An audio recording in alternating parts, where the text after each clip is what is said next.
Selamat datang di video Agus Pajak, yang membahas ketentuan umum dan tata cara perpajakan. Video ke-64, kita bahas restoratif justice dalam tindak pidana perpajakan. Restoratif justice adalah suatu pendekatan dalam sistem peradilan pidana yang berfokus pada pemulihan, rekonsiliasi, dan restorasi hubungan yang rusak akibat tindakan kriminal. Pendekatan ini menekankan upaya untuk mengatasi akar masalah dan dampak psikologis, sosial, dan emosional yang dihasilkan oleh tindakan kriminal, baik bagi korban, pelaku, maupun masyarakat secara keseluruhan. Prinsip utama dari restoratif justice adalah menggeser fokus dari hukuman dan pembalasan semata kepada penyelesaian masalah dan pemulihan. Dalam sistem tradisional, biasanya pelaku dihukum dengan hukuman penjara atau denda, sementara korban seringkali merasa tidak puas dengan hasilnya dan dampak jangka panjang tetap ada. Dalam pendekatan restoratif justice, terjadi dialog antara korban, pelaku, dan komunitas untuk membahas konsekuensi tindakan kriminal dan mencari solusi yang sesuai untuk semua pihak. Ini dapat mencakup permintaan maaf, restitusi, atau tindakan lain yang membantu memperbaiki dampak tindakan tersebut. Pendekatan ini berusaha untuk mendorong pertanggungjawaban dan belajar dari kesalahan, sehingga diharapkan dapat mengurangi tingkat pengulangan kejahatan. Badan Peradilan Umum, Mahkamah Agung, telah menerbitkan keputusan tentang pedoman penerapan restoratif justice di lingkungan peradilan umum. Surat Keputusan Nomor 1691-SK-PS-PS00-12-2020 mengatur bahwa tujuan diterbitkannya pedoman tersebut adalah mendorong meningkatnya penerapan keadilan restoratif atau restoratif justice, yang telah diatur oleh Mahkamah Agung dalam putusan yang dihasilkan oleh majelis atau hakim.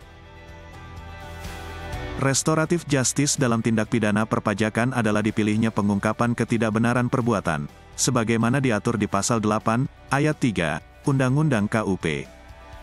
Jika kasusnya lanjut ke penyidikan, maka restoratif justice masih bisa, yaitu dengan membayar pajak terutang ditambah sanksi denda 3 kali. Hal ini diatur di Pasal 44B, Undang-Undang KUP yang berbunyi. Ayat 1. Untuk kepentingan penerimaan negara, atas permintaan Menteri Keuangan, Jaksa Agung dapat menghentikan penyidikan tindak pidana di bidang perpajakan paling lama dalam jangka waktu 6 bulan sejak tanggal surat permintaan.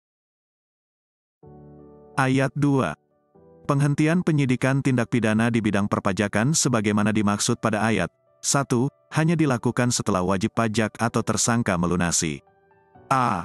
Kerugian pada pendapatan negara sebagaimana dimaksud dalam Pasal 38 ditambah dengan sanksi administratif berupa denda sebesar 1 kali jumlah kerugian pada pendapatan negara. B.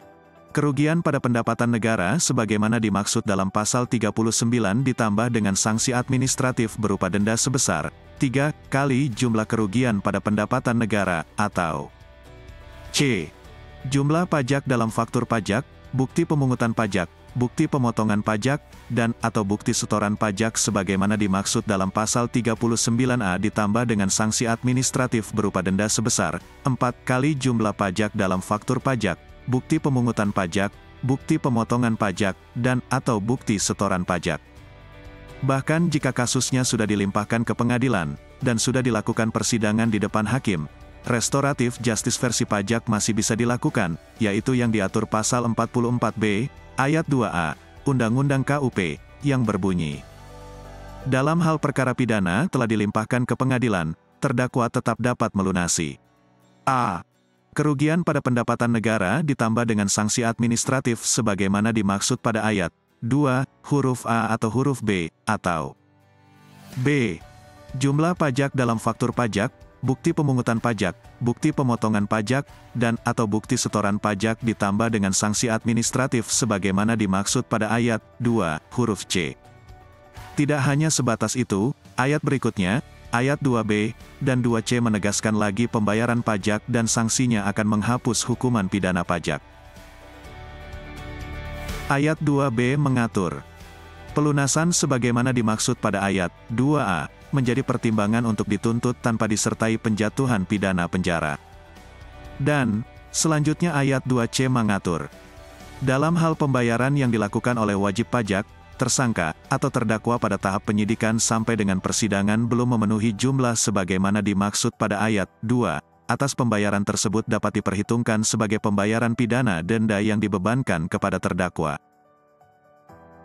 Dengan demikian, penyidikan tindak pidana perpajakan tidak harus berujung penjara bagi tersangkanya. Silakan dipertimbangkan. Terima kasih sudah menonton video Agus Pajak. Video ini dibuat oleh Raden Agus Suparman, blogger perpajakan sejak 2007, dan PNS DJP sejak 1995 sampai 2022. Mei tahun 2023, Raden Agus Suparman mendirikan PT Botax Consulting Indonesia, bersama dengan Ferdian Andrianto, praktisi pajak sejak 2001 dan memiliki izin konsultan pajak B, serta dengan Andri Dermawanto, praktisi pajak sejak 2008 dan memiliki izin konsultan pajak C. Nantikan video selanjutnya. Sampai jumpa di video selanjutnya.